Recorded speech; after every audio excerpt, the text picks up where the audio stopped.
ngomongin soal etika, ketika wajah Gibran juga dipasang di sekolah negeri di seluruh Indonesia, di kantor ombudsman, di kantor MK yang mengatakan bahwa proses revisi undang-undang itu menyalahi etik.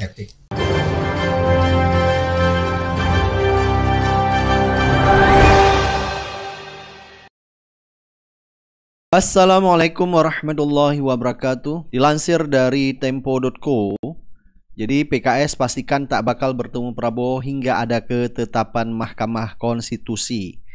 Jadi ini disampaikan oleh Koordinator Juru Bicara Partai PKS, yaitu Ahmad Mabruri. Jadi memastikan partainya belum berencana melakukan pertemuan dengan Prabowo dalam waktu dekat. Jadi PKS masih fokus pada gugatan perselisihan hasil pemilihan umum di Mahkamah Konstitusi.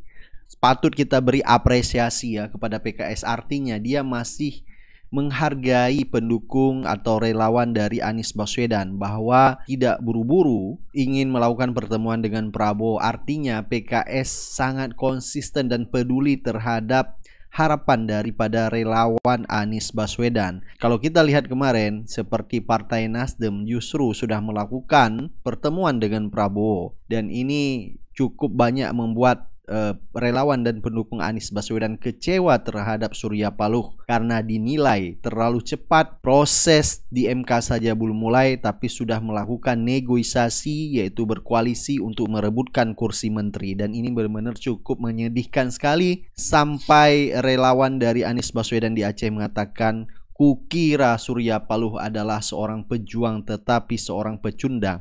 Ada juga yang mengatakan ini bagian dari strategi Partai Nasdem, yaitu melakukan pendekatan dengan Prabowo. Tetapi fakta yang kita lihat sebenarnya proses hukum di Mahkamah Konstitusi belum dimulai. Seharusnya Surya Paloh atau Nasdem untuk menahan diri tidak melakukan pertemuan apapun. Atau mungkin karena banyak kasus sehingga rasa tersandra. Yang kita tahu kemarin Syahroni sudah menghadap KPK masalah kasus mentan, yaitu Syahril Limpo, sehingga menjadi bagian dari saksi kasus tersebut. Apakah gara-gara ini sehingga Surya Paloh harus memberi selamat dan bertemu dengan Prabowo? Seharusnya Surya Paloh bercermin kepada PKS yang sangat konsisten maupun di parlemen, peduli dan menghargai relawan Anies Baswedan, supaya sengketa pemilu di Mahkamah Konstitusi selesai baru berpikir masalah kepentingan partai. Jadi menurut Ketua Umum Partai Gerindra yaitu Habibur Rahman, jadi mengatakan bahwa Prabowo tidak hanya menemui Ketua Umum Partai Nasdem saja, melainkan juga akan berencana menemui ketua partai-partai politik lainnya di luar koalisi Indonesia Maju, sehingga Prabowo ingin membuat koalisi gemuk ya. Jadi sehingga tidak ada check and balance di DPR. Di DPR mereka yang kuasai. Jadi mereka bisa seenaknya aja membuat kebijakan dan aturan demi kepentingan oligarki dan kepentingan mereka sendiri. Nah, ini ada yang menarik ya, dikomentari oleh Oki Madasari yang merupakan seorang penulis. Dia berkomentar tentang jika nanti Prabowo menjadi pemenang Pilpres 2024 ini, apa jadinya jika foto terduga pelanggaran HAM dan anak haram konstitusi akan dipasangkan di Komnas HAM dan di Mahkamah Konstitusi. Institusi pemerintah itu akan pasang foto Pak Prabowo dan Gibran kan di kantornya kan. Saya nggak tahu, YLBHI bukan institusi pemerintah kan, jadi nggak wajib. Sampai desa harus pasang. Nah, Komnas HAM. Jadi bisa dibayangkan di kantor Komnas HAM, Komisi Nasional Hak Asasi Manusia, akan dipasang foto Pak Prabowo dan Gibran. Dan orang itu terduga pelanggaran HAM. Jadi di situ kita bisa kita bisa berpikir, lalu masa depan gerakan civil society kita bagaimana? Segala upaya kita untuk mengungkap kasus pelanggaran HAM di masa lalu, kamisan yang sudah kita tiap minggu lakukan hingga 800 lebih ini, lalu dengan keberadaan Pak Prabowo sebagai seorang presiden, apa yang bisa dilakukan Komnas HAM? Apakah bisa kita mengutak-ngutik lagi soal penculikan aktivis itu? Nah, ini kan sudah PR besar. Bagaimana ketika korban 13 keluarga itu yang diculik datang ke Komnas HAM menagih janji? Iya. Lalu bagaimana Komnas HAM menjelaskan kepada keluarga itu? Komnas HAM akan berkata bahwa ya presiden nanti kita akan bawa kasus ini ke presiden ya Bu. Kita akan audiensi dengan presiden. Dan presidennya adalah Prabowo. Nah, ini sudah menjadi sebuah deadlock. Ngomongin soal etika, ketika wajah Gibran juga dipasang di sekolah negeri di seluruh Indonesia, di kantor ombudsman, di kantor MK yang mengatakan bahwa proses revisi undang-undang itu menyalahi etik. Ternyata dia harus menerima bahwa orang yang bersangkutan menjadi wakil presiden. Lalu kemudian di level sekolah-sekolah, ketika kita ini ngomongin sisi pendidikan ya, sekolah menjadi tempat penanaman nilai. Kita selalu menggunakan figur-figur yang kita kagumi, teladani sebagai contoh. Seharusnya kita bisa mengatakan, lihatlah ini wakil presiden kita masih muda, dia mendapatkan jabatannya karena kompetensi dia, karena dia orang yang bla bla bla.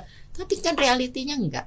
Bagaimana seorang guru bisa menjelaskan itu? Nah, ini adalah impact nyata dari keterpilihan Prabowo dan Gibran ini. Jadi benar-benar nggak bisa dibayangkan ya, seorang pelanggaran HAM jika suatu saat menjadi presiden dan fotonya dipajang di kantor Komnas HAM. Jadi apa kata dunia? Cukup membingungkan ya semua orang ya. Jadi bagaimana seorang pelanggaran HAM tetapi harus dipasang fotonya di kantor Komnas HAM. Begitu juga yang terjadi dengan Gibran yang merupakan anak haram Mahkamah Konstitusi, juga fotonya dipasang di Mahkamah Konstitusi. Ini benar-benar lucu sekali. Baik, coba kita dengar beberapa komentar dari netizen. Jadi Gibran ini menanggapi soal gugatan pemilu ulang ya. Jadi dua paslon dari 01 maupun 03 meminta pemilu ini diulang dengan catatan paslon 02 didiskualifikasikan. Sehingga Gibran mengatakan, apakah minta diulang sampai menang? Sehingga netizen pun memberi komentar terhadap tanggapan Gibran tersebut. Jadi gini ya, untuk orang yang punya parameter mengukur kontestasi politik pemilu 5 tahun sekali itu hanya sekedar menang atau kalah, itu wajar aja sih kalau Gibran komentarnya kayak gini. Karena parameter dia itu hanya sebatas menang atau kalah, nggak lebih dari itu. Mau itu curang atau mau itu fair play, dia nggak peduli, yang penting menang atau kalah. Dia lupa kenapa ada gugatan menang tanpa Gibran atau bahkan 02 didiskualifikasi pemilu ulang tanpa 02. Penyebabnya kan Gibran sendiri yang buat. Kenapa sampai ada gugatan? Itu kan karena Gibran sendiri, proses pendaftaran Gibran sebelum jadi cawapres kemarin. Mulai dari maju dari cawapres, lewat putusan MK yang final tapi cacat.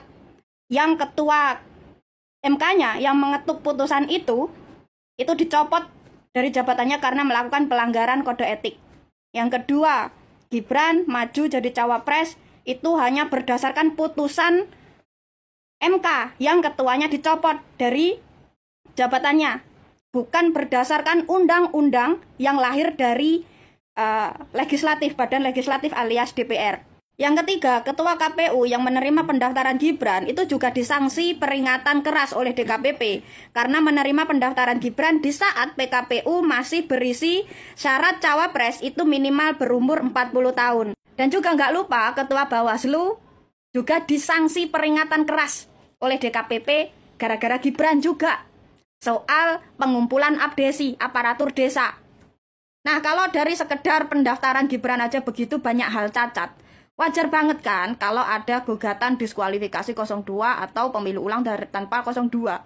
Karena mau gimana pun, mau kita tutupin segimanapun, mau kita tutup mata, pura-pura buta, pura-pura budak, tidak akan menutupi fakta bahwa lembaga, institusi yang berkecimpung mengatur jalannya pemilu itu semuanya bermasalah.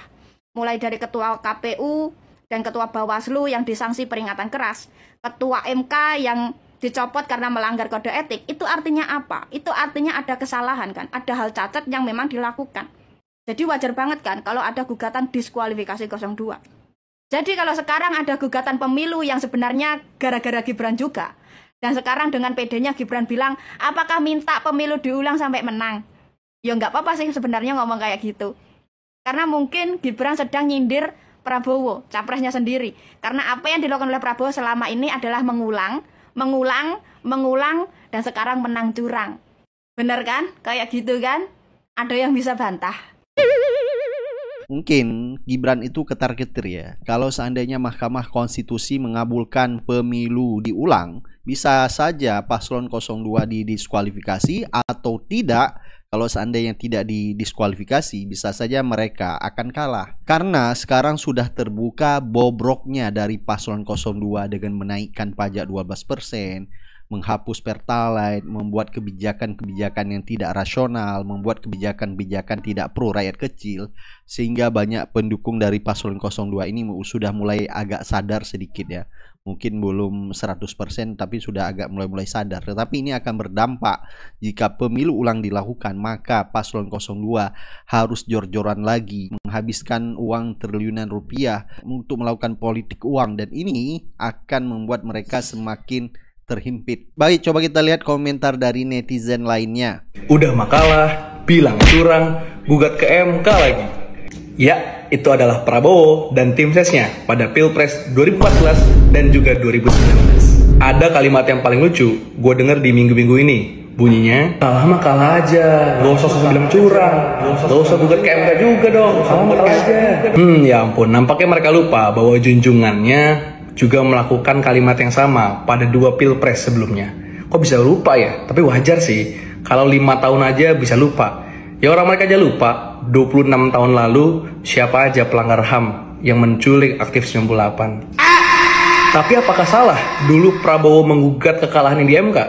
Ya tentu enggak, karena menggugat ke MK adalah jalur konstitusional untuk protes. Sengketa hasil pemilihan umum diatur dalam UU nomor 24 tahun 2003 tentang Mahkamah Konstitusi. Baik, coba kita dengar ya komentar dari Guru Besar UI, yaitu gara-gara gorong-gorong yang bikin sebagian rakyat Indonesia termasuk Guru Besar UI ini terpukau sama kesederhanaan Jokowi, tetapi ternyata cuma sampul saja yang sederhana. Sepertinya teman-teman mendapatkan kesadaran yang terlambat ya.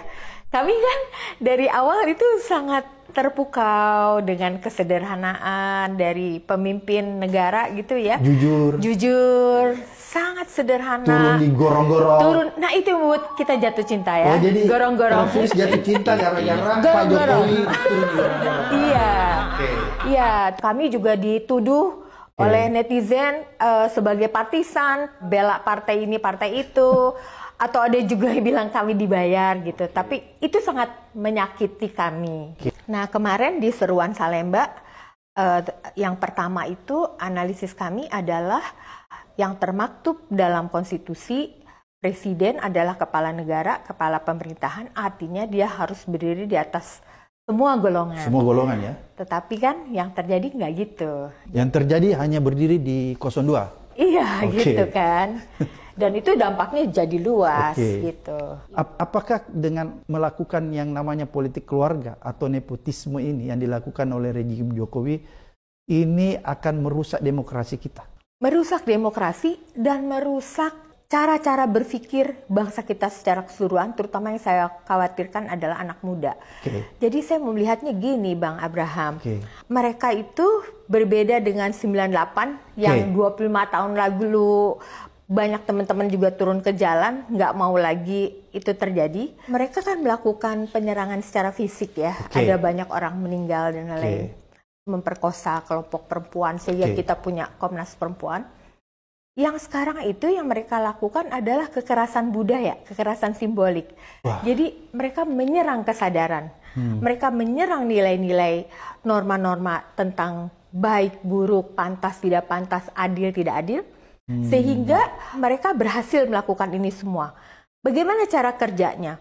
Jadi cara kerjanya kekerasan simbolik, kekerasan budaya atau indirect violence ini adalah melalui bahasa, representasi, simbol-simbol, termasuk juga menyalahgunakan ilmu pengetahuan. Jadi benar sekali apa yang disampaikan oleh Guru Besar UI tersebut, bahwa masyarakat Indonesia atau kita merasa tertipu oleh pencitraan yang dilakukan oleh Jokowi mulai masuk gorong-gorong, sehingga menghipnotis seluruh masyarakat Indonesia untuk memilih dia. Dilihat kesederhanaan Jokowi, sampai dulu ada tagline Jokowi adalah kita, tetapi faktanya yang kita lihat di periode kedua malah Jokowi semakin menjadi-jadi karena gara-gara ingin melanggengkan kekuasaan, apapun dilakukan dan ditabrak, dan ini cukup mengerikan sekali. Bahkan demokrasi kita pun diobok-obok. Dan ini sudah saatnya memang masyarakat bergerak. Kalau seandainya hak angket tidak digunakan maupun MK terjadi kegagalan, maka masyarakat akan turun ke jalan, akan melakukan parlemen jalanan atau pengadilan rakyat. Baik, silakan Anda beri pendapat dan komentar Anda. Kita akan ketemu di video selanjutnya. Assalamualaikum warahmatullahi wabarakatuh.